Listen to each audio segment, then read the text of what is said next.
Hello, my name is Pastor Derek Lane, and I live and pastor here in the Othello community. I'm vaccinated because I know how illness can hurt a community. As a grandfather, I am boosted to help protect my 3.5-year-old granddaughter who can't be. I don't want to see members of my community die needlessly. And as a pastor, I've had funerals for those who caught COVID, but none from taking the vaccine. If you have questions, need resources, or want to make an appointment, visit kingcounty.gov/vaccine. Different rules apply when it gets this late. You know what I mean? It's like after hours. Whatever gets you through the night, it's all right. Hello, I'm an unpaid spokesman for DJ Sotovaci. I'd like to invite you to listen to his free-form music show. It's popular music the way it was never intended to be heard. Whatever gets you through the night, late nights, here on Rainier Avenue Radio.world. Whatever gets you through the night. Rainier Avenue Radio presents All Music, All Day Saturday. Music, All Day Saturday. This is Edwin Bailey, Bulldog Blue. Jazz from the Cabinets. That's right. It's time once again for Jazz from the Cabinets with Big Poppy. Start Time. Thanks for tuning in. My name is Paul Pierce. This is Start Time. Saturdays, all music, all day. Reggae Hour, K-Fox Night. Looking for the perfect beat? Yeah, it's the beat of the vibe. Fresh Juice with D-Money in the group. Myself, D-Money. Honey Size Patron. Taylor Hart. This is Spencia, the Northwest Rap Gang. DJ Medina, Chad Cheddar, Northwest Rat. Sergio Lacour's Love Line. It's Sergio's Love Lines with Sergio LaCour. Going to the phone lines. Hello, who we talking? Sea Monster Radio, Mo Jams. It's your jam. We're live. Welcome to Mojo Mondays. This is KZ of KZ Music Media. Caller Goddess for Mojo Mondays. Just my opinion. God is inspiration. All day and all night. Saturdays on Rainier Avenue Radio.world. Dealing with COVID-19 is uncharted territory, and everyone has different challenges. People may feel anxious, down, or overwhelmed. For some, these feelings can lead to changes in sleep patterns, an increased use of alcohol or drugs, or withdrawing from the people around them. If you know someone who's having a hard time coping, you can help by reaching out to talk and listen. To learn more about how you can help someone in need, call the Suicide Prevention Lifeline at 800-273-TALK. Brought to you by the state of Washington. You are listening to Rainier Avenue Radio, your community radio station. Hey, hey, hey, Rainier Avenue Radio. Welcome to Bawsule Outlet. And today we have a special guest, which is Rochelle, the RN in the house. I'm not sure where Tiff is at. So we will continue this journey without her. So, hey, Rochelle. Can you see me? Yep, I can see you. Good. Hi. Hey. So it's me and you today. Where is everybody? Well, Tony, she had surgery, and then Tiffany, I'm not sure where she's at. But we can't stop the show. We got to keep it rolling, right? So thank you for joining us today. So today we're talking about generational curses. So things that, you know what that represents, Ro? Well, it could represent a lot of things. So let's chime into it. So generational curses is basically things that happen to you as a child and, is passed down from generation to generation, and not necessarily things that happen to you as a child, just, people's temperament and mindset in family environments and how you were treated. And then you see other people being treated the same exact way. So it's just, breaking those mindsets, I would like to say. Right. So for me, I would have to say generational curses is just basically being a better mother, because I wasn't raised by my mother. I was raised by my grandmother. And that prompted me, and my mother wasn't raised by her mother. She was raised by her grandmother. of course, in the Philippines. So you see where I'm going with this. It's just like her Yeah. mother, her grandmother, my grandmother raised me, and I refuse to allow that to happen to my kids, even though it's Right. happened to Avi, but it skipped me. I mean, it didn't skip me. It skipped Sean, and then it passed on to my grandchild. But still, it's breaking that and setting an example, really, and for me, it was I wanted to be everything my mother was not, and then just not really having that motherly. Sorry, I'm moving my camera.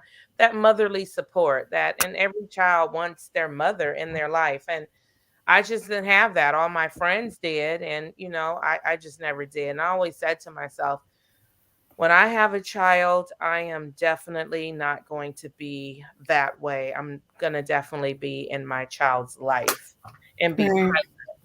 And so I'm going to pass the mic to you so you could talk about, some generational curses that you feel like you've endured or something you really want to stop and cut the head off of the snake and not allow it to grow in your journey of your children. One thing is like, I would say with generational curses is like family, just, I think family is a big one as far as making sure that, I feel like the camera is so laggy. Am I laggy? No, I'm hearing you. I mean, it's kind of like delayed a bit, but I'm still hearing you. Yeah, it seems really delayed. I don't know. But like I was saying, family is a big one, and it all plays a part in generational curses, and it does pass down to your children and then to your children's children. So I just feel like what do you feel like in your life that you feel like was a generational curse to you that you don't want to implement moving forward in your children's life? I think having a secure bond with, like, especially your family, like your mother and your father. Like, I never really had that. Like, I was in a military background, and it was just a strict background to where it was hard for me to open up to my family. So for me, I wanted to break that for my daughter, and I talk with her and make sure that she opens up to me and tells me her feelings, because I never got to do that. I have a lot of hidden traumas that I still carry on with me and when probably you say will forever. Traumas, what are you speaking of so the audience knows? Well, like traumas as in like, I was like the black sheep in my family, and I didn't find out till a later age. And I feel like, yeah, I had the complete love, of course, like every child wants that love and everything, but making sure that you were like, I guess the truth, you would want the truth. And in order for you to carry that. You were the black sheep though, because people the black sheep as in just like me feeling like finding out about my life, my true self at a later age of being adopted, and just going through the stages that I went through. You feel like you were lied? I felt like I was lied to, and I thought that this was my family and all of these things. I was going through like a really bad situation of hopping house to house, living with friends, finding love in the wrong places, but it brought me my daughter, and it taught me to love her and never to lie to her or make her feel like a black sheep, and always talk to her and make her feel like she can't open up to me. And that's, as me being a mother, I told myself, I'm going to tell her, my life story so that she doesn't feel like I've lied to her. Like, oh yeah, this has been, this is, oh wait, mommy, you never told me you were adopted. Like I don't want her to ever have to question mommy's life, because this is her life too. So I just feel like it's really important with family members to really be open with one another and just talk to each other, because that builds a better bond and like a stronger bond, Do you feel like that's changed you, finding out in a later age that you are adopted? Do you feel I like think it did tremendously. I have an open eye. It's changed me as far as like just how I portray, how I look at life, I guess. And I love harder. I'm like, I don't know. I'm actually more sensitive than I used to be, but because of what I found out, so it still does haunt me and traumatize me. But I think it's really. I think maybe because you were adopted, and again, you want to be there for your daughter and let her know that you love her, and this was what happened to me, but it's not going to happen to you. Yeah, I don't want her to ever feel like I've missed something, or like, oh, mommy, why didn't you tell me this? Or mommy, how come you've kept this from me? I want her to know my life story, because I really feel like it'll help her become the woman that she's going to be, and she'll be able to open up to me, and we'll be able to have a stronger bond and everything. And I want her to know that even though I am adopted, like she has love all around, and it's nothing different. We all bleed the same color. You know what I mean? So it's just, love is just really important, and honesty is so important. So I just hope she. Does she know? Did you tell her? Oh yeah. Yeah. We had a really deep conversation about it. And how was her reaction? She was like, she just had questions, she was just like, so like, how did it work? Like, what do they look like? Or when are we going to go to Panama? When did you go to Panama? Why were you in Panama? Like things like that. So there's questions that I couldn't really answer, because there's a lot of missing pieces to the puzzle right now. But like I told her, she's in this journey with me. So we're going to find out together. I mean, whoever my mother is, she's going to find out that she has a beautiful granddaughter that I raised and I kept and I did. But all I want to tell this woman is I thank you for giving me life. You brought me here to the US and brought me, the most beautiful baby girl. Yeah. You know what? You look like a robot. I just can't hold back. I don't know why it's so laggy. And my screen actually looks different too. I'm not.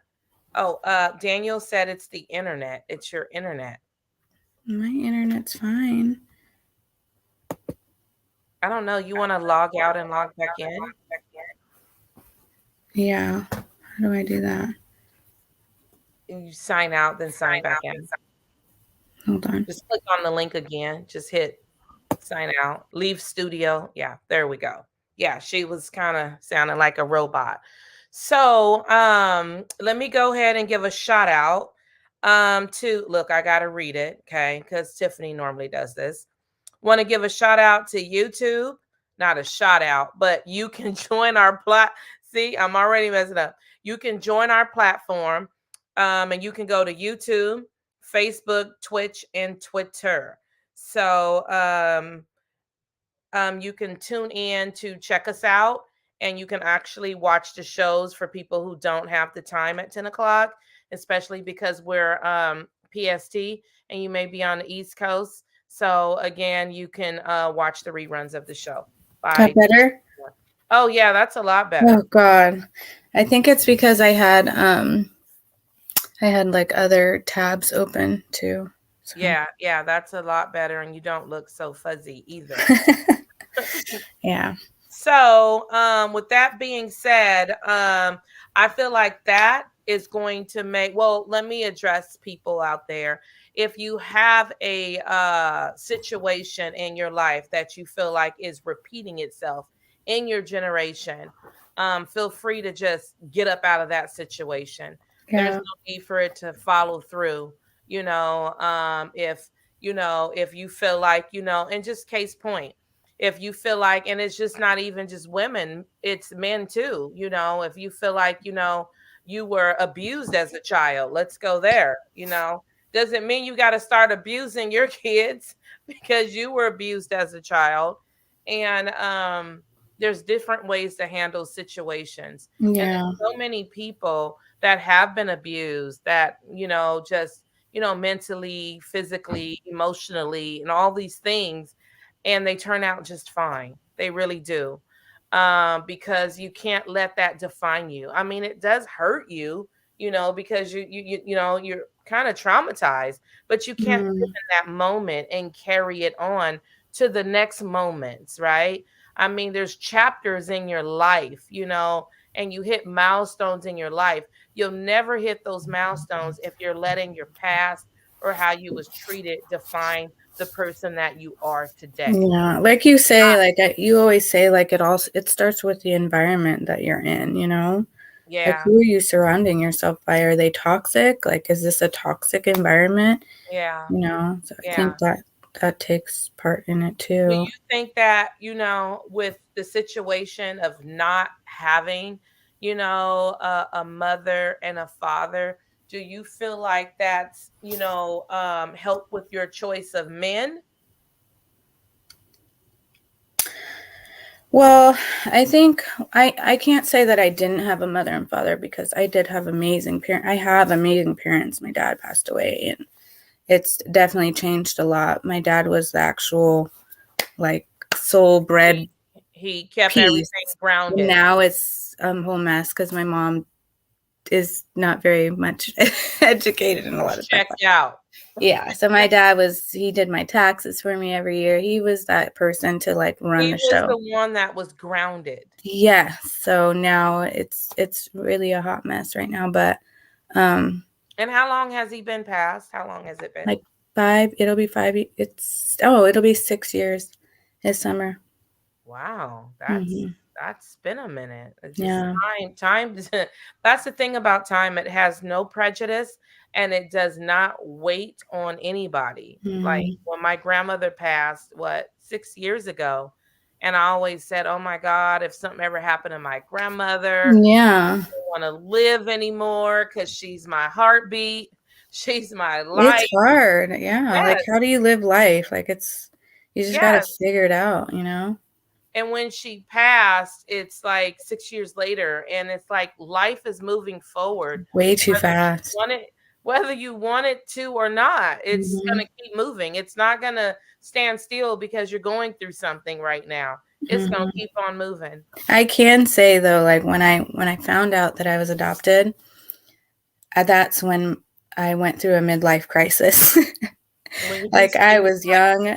That's when I started becoming really vulnerable and just finding I wanted love because I didn't feel it. I was like, you guys aren't my family, blah, blah, blah. So I dipped out, living in people's houses. I was living with one of my girlfriends, Matoya. I lived with her for a minute.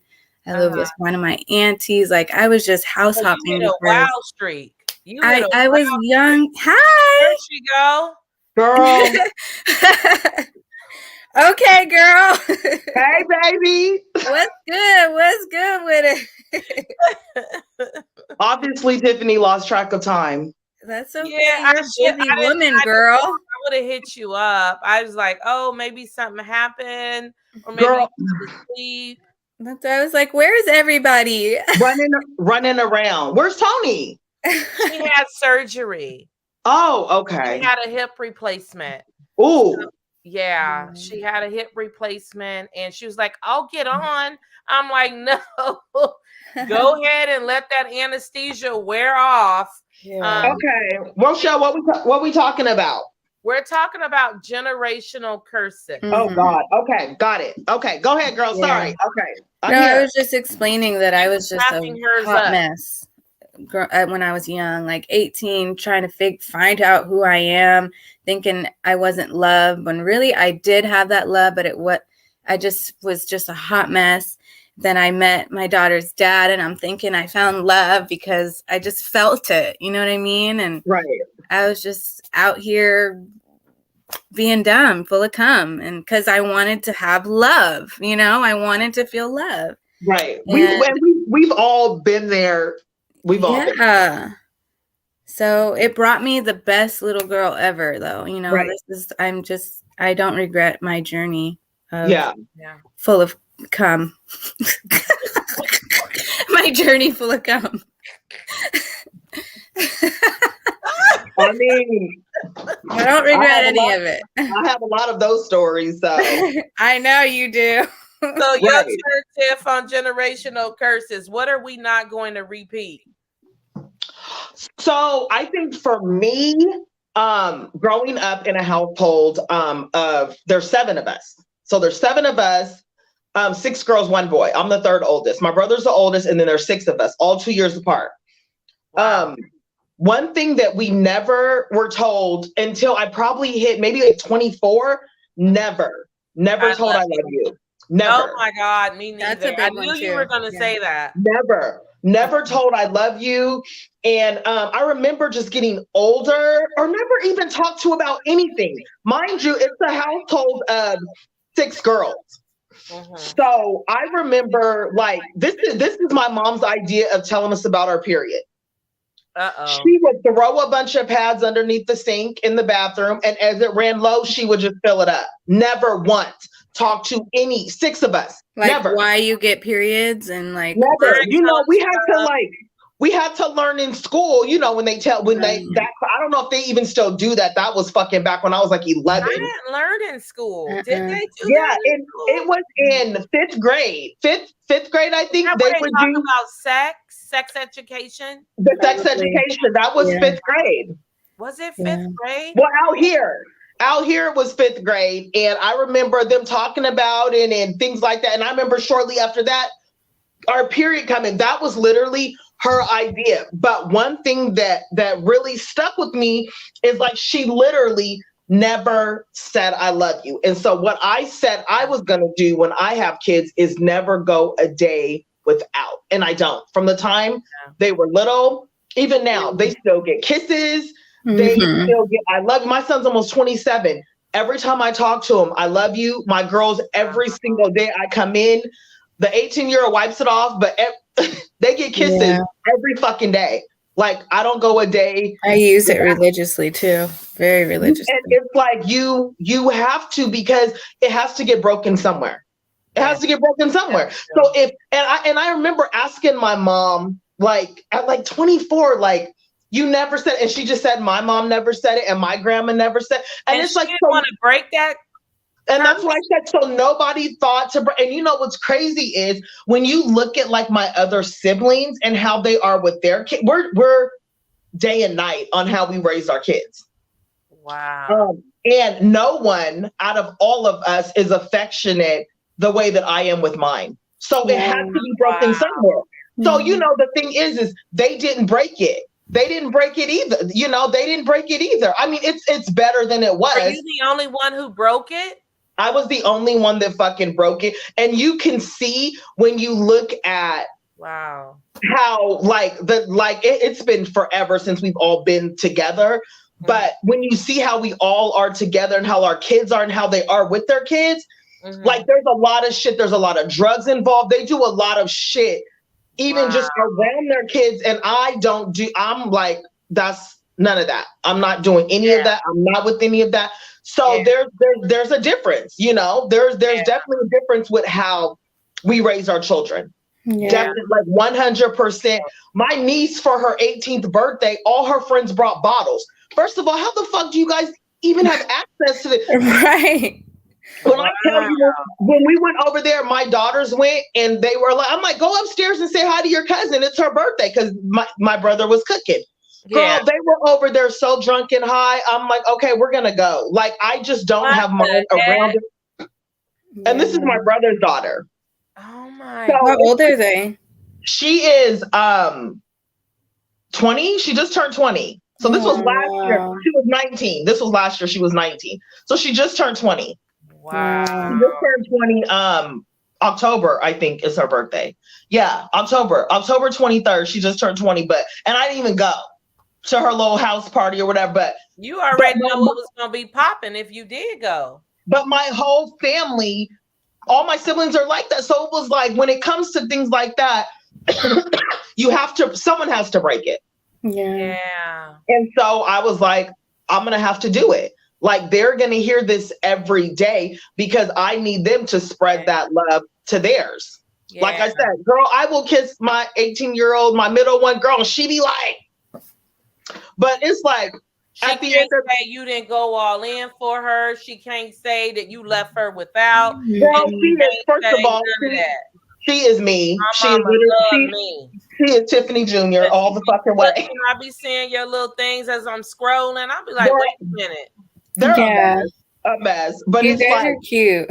But they're a mess. Yeah, I love that you call them your broke best friends. My broke best friends. I love that you say that because it's true. Like, they're not working. Like, right. It's just like everything is like, mama got money, and I'm like, I really don't. And but it's like, and this is the thing is like, but we make it happen. Yeah, we make it happen. We make it happen. And you be tired, and you still right. Like, when I tell you, I just looked, I'm in here like, I just got home because I had to go get Kyla's from work because she worked 2 jobs today at Starbucks, and I'm just like running around, and then I'm trying to do some Christmas shopping, and then I literally got laundry to do, and then I look and I was like, oh shit. Lost track of time. But you know, the thing is we do as mothers what the fuck we have to do, exhausted or not. And I just went back to work yesterday. Yesterday was my first day back. I've been off for 12 weeks. I've been off for 12 weeks. Oh my gosh, that's a long time. Well, minute. I was on FMLA. I've been off since September 26th. I just went back yesterday. 3 months. Wow. You couldn't get another 30 days in? First of all, I tried to take more time, and they was like, the max is 12 weeks, girl. I'm waiting for them to replenish that. Well, I'm trying to see when it start back over so I can use it. Because now I got to get back used to getting up and commuting to Seattle. Yes.